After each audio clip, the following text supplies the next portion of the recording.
മദീനത്തെ മസ്ജിദിൻ പുറത്ത് നിന്ന് ഒരു കൊച്ചു പൈതലിൻ കരച്ചിൽ പോലതാ കേൾക്കുന്നു. അത് കേട്ട സ്വഹാബത്തോരടങ്കലും വെളിയിൽ ചെന്നേ അതിശയ കഥയൊന്ന് അവിടമിൽ അരങ്ങേറുന്നേ.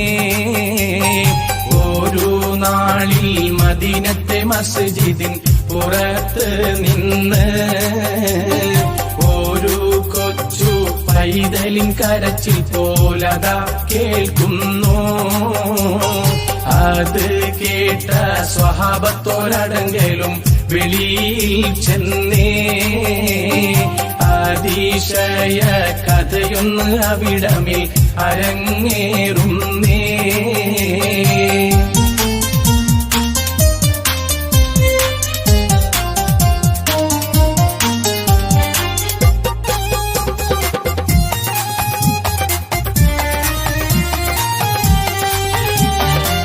അറിഞ്ഞൊരു വാർത്ത ഞാൻ വരിയിലൊതുക്കാം, ആറ്റൽ റസൂലിൻ മദ്ഹ് ഉരക്കാം. അറിഞ്ഞിടണം ഈ കഥ ഇത് ഹക്കാം. അറിഞ്ഞൊരു വാർത്ത ഞാൻ വരിയിലൊതുക്കാം, ആറ്റൽ റസൂലിൻ മദ്ഹ് ഉരക്കാം. അറിഞ്ഞിടണം ഈ കഥ ഇത് ഹക്കാം. ഹക്കാണേ കരഞ്ഞത് ഒരു ഈത്ത മരത്തിൻ തടിയാ. അഷ്റഫുൽ ഖൽഖന്ന് ഖുതുബത്ത് ചാരിയതറിയാ. ഹക്കാണേ കരഞ്ഞത് ഒരു ഈത്ത മരത്തിൻ തടിയാ. അഷ്റഫുൽ ഖൽഖന്ന് ഖുതുബത്ത് ചാരിയതറിയാ.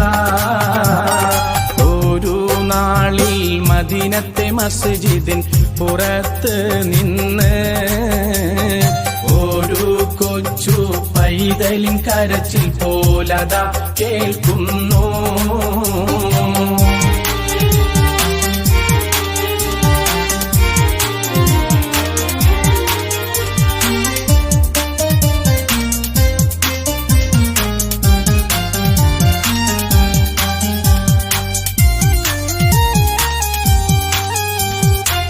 തടിയതിൽ ചാരി റസൂലിൻ ഖുതുബ, തൽസിദി അറിഞ്ഞ മഹദി ഫത്വ. തരുളാറ്റൽ നബിയോടുരത്തുള്ള വാക്ക